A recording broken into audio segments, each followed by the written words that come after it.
अस्सलामुअलैकुम टू आल संगत, क्या हाल जनाब? ठीक ठाक हो? उम्मीद करें सारे भैन भिरा ठीक ठाक हो सन। अल्लाह पाक सारे भैन भिरावां दे माल जान इज़्ज़त आबरू हर शे दी हिफाजत फरमाए ते अल्लाह पाक सारे मुसलमानां दी बच्चियां दे नसीब अच्छे फरमाए। अज जनाब मार्गा छोटी जी ते मुख्तसर जी एक वीडियो सी। ये जेह्ड़े तुसां दो जानवर देंदे पे हो, ये जेह्ड़ा कक्का है ये बिल मेल है और जेह्ड़ी नाल दी खलोती है ये फीमेल है। दोआई खीरे जानवर हैं। लेले दी उम्र है 4.5 तो 5 महीने ते लेली दी उम्र है तकरीबन 5 तो 6 महीने तकरीबन, या कुछ उम्र है, इस तो ज़्यादा नहीं है। हाइट लेंथ अच्छी है, नॉर्मल क्वालिटी दे अच्छे जानवर हैं। क्रॉस दे जानवर हैं, यानी कि ना का देसी हैं ते ना का ज़्यादा सरगोदे वाले जानवर खूबसूरत हैं। ये जानवर फॉर सेल दें।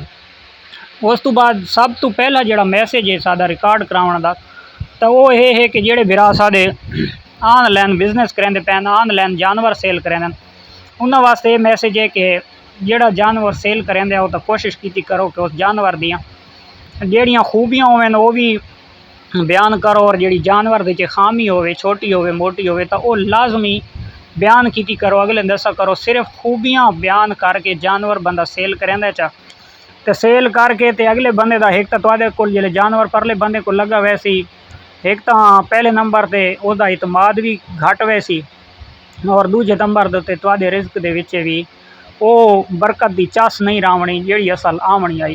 क्योंकि रिज़्क हिलाल दा काम करन वाले इंसान नू काम भी सारे सच गल्लां करनियां चाहिदियां और रिज़्क हलाल कमाने वाले थोड़ी जी मेहनत भी करनी चाहिए, और जिहड़ी ओदी होवे खूबी खामी वो भी बयान करनी चाहिए।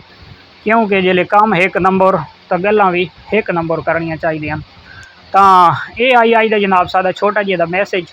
तो ये हैं दो जानवर। लेली एक कन दे निशान रखेंदी है, एक कन वाइट रखेंदी है, होंठ ते अखी के निशान हैं। उन्हें लेली दी लेंथ हाइट उम्र के लिहाज नाल अच्छी है, सेहत दे विच भी ठीक है, यानी कि ना बहुत ज़्यादा मोटे जानवर हैं और ना उका कमज़ोर जानवर हैं। अयड़ दे जानवर हैं रेवड़ दे। ते दूसरा जेड़ा लेला है तो कक्का लेला है, बिल्कुल कक्का किथाई कोई निशान वगैरह कोनी। 5 तो 5.5 महीने ज़्यादा उम्र है, इस तो ज़्यादा उम्र एज कोनी। जेड़े बिरा नूं चाहिदे हो सन ये अवेलेबल हैं। ते इन्हां दे विच नुक्स ऐब तान किसी किस्म दा हो सी ओ मैदा, किसी किस्म की कोई परेशानी इन्हां दे विच अल्हम्दुलिल्लाह इस टाइम मौजूद नहीं है। लेला बिल्कुल कक्का है, फेस ठीक रखेंदा है, अच्छा फेस बने सी माशाल्लाह, खूबसूरत फेस बने सी, और चारू भी बड़ा है माशाल्लाह, बड़ा चारू लेला है, बड़ा शौक दे नाल तुहाडे सामने खांदा खलोता है। और लेली भी माशाल्लाह बड़ी चरकी है, जेड़ी शायद पैसों ये खावन वाले, यानी कि नखरे वाले जानवर नहीं हैं। ऐब तान इन्हां दे विच एक टेढ़ी पैसे का भी कोनी, रुपये का भी कोनी।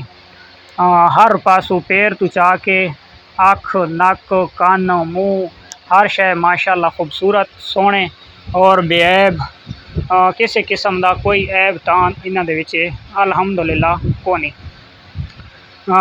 ये लेली आंदी पई है, तो ये लेली भी तुसां मजीद टुरदी भी तुसां दे गिनो अल्हम्दुलिल्लाह, बिल्कुल हर पासों पूरी है, बिल्कुल फिट फाट है, शुक्र है अल्हम्दुलिल्लाह। ये भी रुपये ये कोई ऐब नुकसान बिल्कुल कोनी। रेवड़ दा जानवर एक असां सुक्की करके देवनी है, क्रॉस थई वधी होवे कोई दिहाड़ा दी, ये वल्ला बाखुदा असां सुक्की करके सेल करनी है। जेड़े बिरा ये जोड़ा अगर कट्ठा गिनना चाहसन, कट्ठा शौक करना चाहसन, तो इन्हां दी जनाब मैं कीमत अपने बिरावां नूं दस छोड़ा। इन्हां दी कीमत है 65,000 रुपया। ठीक हो गया। जेड़ा बिरा जोड़ा कट्ठा गिनदा है तो थोड़ी बहुत जी गुंजाइश हो सी तो वह भी इंशाअल्लाह मजीद होवे सी। ठीक है। होर इन्हां जानवरों के ऐब तान नुक्स किसी किस्म का कोनी, वो मेरी जवाबदारी है। तो उम्मीद करें अज की वीडियो सारे बिरावां नूं पसंद आ सी। पसंद आवे तो लाइक शेयर कमेंट्स लाजमी करना है। तो नैक्सट वीडियो तक देसो इजाज़त। अल्लाह हाफिज़। ये ब्रीडर जड़ा लेला खलोते तो दोवें कमां वास्ते ज़बरदस्त है, पलाई वास्ते और ब्रीड वास्ते ही ज़बरदस्त है।